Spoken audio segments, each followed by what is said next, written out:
All right. 1994 Dodge A518 transmission, round two.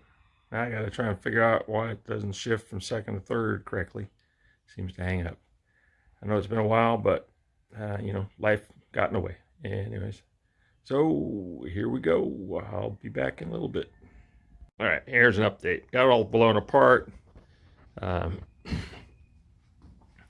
There's no seals in that part right back there, but I took it apart just to make sure nothing got damaged while I was messing with it. Um, Pulled that out. I checked it. It wasn't, and I'm sorry, I don't know the names of these different things. All the seals look good in there. This one here, took it out. I couldn't tell if one of the seals, the seal on that one had flipped over or not, but it went back in okay this time. So we're good there. There are no seals or anything in here. Again, took it apart just to confirm that the thrust washers, no damage, everything was in place. Put snap ring back on. And then, let's see what else. That's about it. Oh, here's the overdrive. And since we didn't have an issue with it actually getting into overdrive there, I'm not going to mess with that at all, other than to just make sure the surface is clean, putting it all back together, so I don't have an issue with that. So still need to go through the pump, make sure that that's correct. Still need to go through front drum and all the seals in there, make sure it's correct. Or is this the middle drum? I don't know, I've lost track of what's what.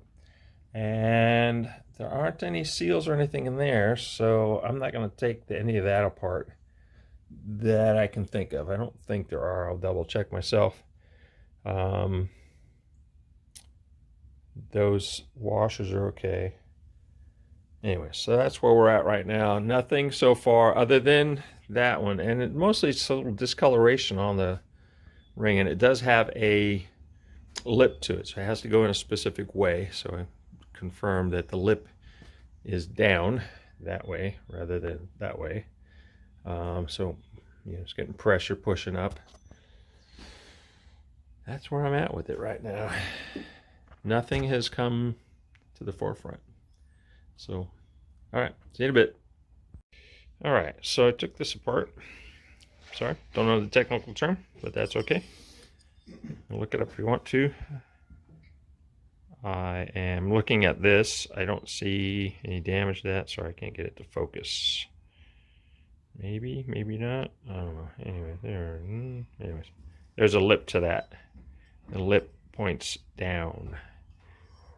It is not damaged. It doesn't look like it was folded over, anything like that, so I'm good with that.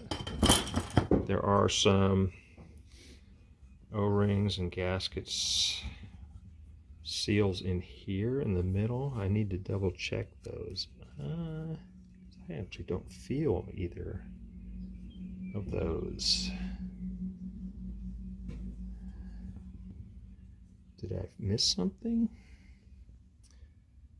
Okay, I don't know. There's two slots. There's a slot there and there's a slot there. Is that just for oiling? Actually, the bottom one has a beveled seal. I can feel that. Okay, that makes sense. That would be beveled on the inside of this here. The top one, I don't think it has anything in it. So is it supposed to have something in it? Actually, nope, my bad. But the top one is for the snap ring. That makes sense. All right.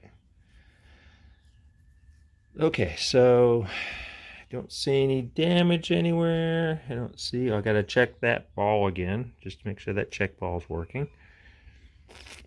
Pretty sure I checked it before, but we'll check it again. And anyway, so far that's looking okay. All right, be back. All right, so went through that. Look, all those parts and pieces. None of the seals were out of place. All of the split rings were correctly installed, unless I have the wrong one on. I didn't check, but they seem to be fitting correctly. Don't know for sure. Anyways, I guess it is possible that I do have a part that's just worn out, which I wouldn't know about. But I don't know. All right, on to the pump. Not so sure about the pump just because I had pump pressure. It would shift first, second, just second, third was the issue. So I don't know if there's something about the pump specifically that has anything to do with that second, third shift. I don't know. All right, anyways, dig into it next. Later. All right, so there were no blaring blunders. Didn't see any bent seals, didn't find anything that was damaged, so on and so forth. Went ahead and obviously took it apart. I had to readjust this, had to readjust that. There's some question about this gap here, 5/16. Looks to be about right with the 75 inch-pounds on the 2.5 turns out. So that's good. Yeah, I went through the oil pump just to make sure there wasn't anything wrong in there. Pretty straightforward. I had oil pressure because everything was shift first, second, reverse, all that good stuff. It was just going from second to third. There was an issue. So I need to do, again, the pressure test on that. I saw in one of the books here, there is a vacuum test, series of vacuum tests. So I don't know if that's on the, I think that's actually on the valve body, but I'm gonna look into that too, see if there's something else, and look at the valve body once again and see. So that's where it's at right now. I've got it all back together for the most part. Yeah. I need to check the alignment of the pump. I didn't do that when I put that in there. So, yeah, gotta look and see if, you can't see it here, but anyways, the two teeth for the pump need to be lined up. So when I go to put that back on, it slides in. All right, I'll be back.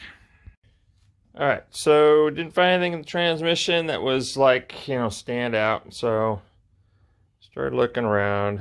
The Sonex site talked about the, well, let me bring it up here because I don't remember what it is. There we go. Governor bore kit.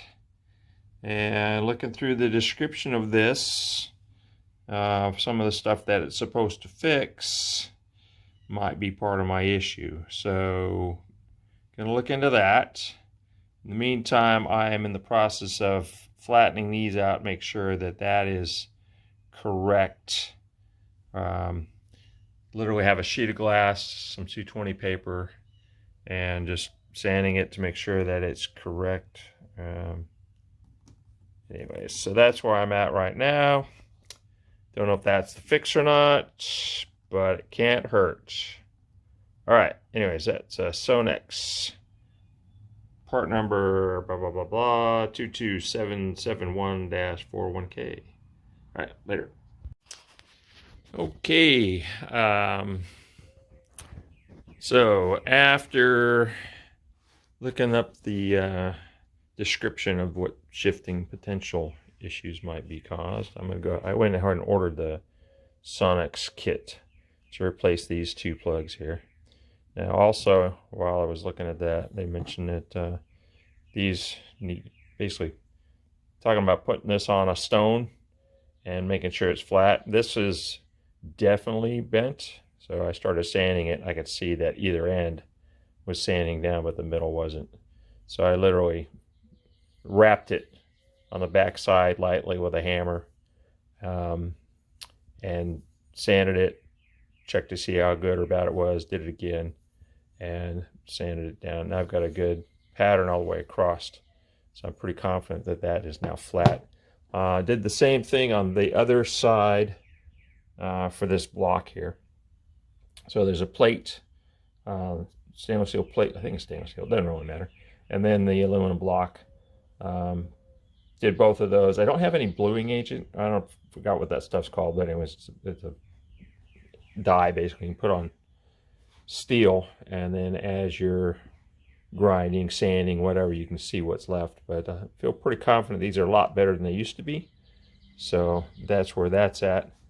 Did have a conversation with Mike over at online parts, transpartsonline.com, and he was mentioning that he has seen in the past that this servo sometimes will get hung up when it activates. So I need to double check that. I took it all apart to make sure it seemed okay, but if this bore is wore out in the case, then there's nothing you can do about that. So we'll keep an eye on that and double check this tension. So that's where we're at. Got parts ordered. Be here in a couple days. And I'll get back to you. All right. Take care.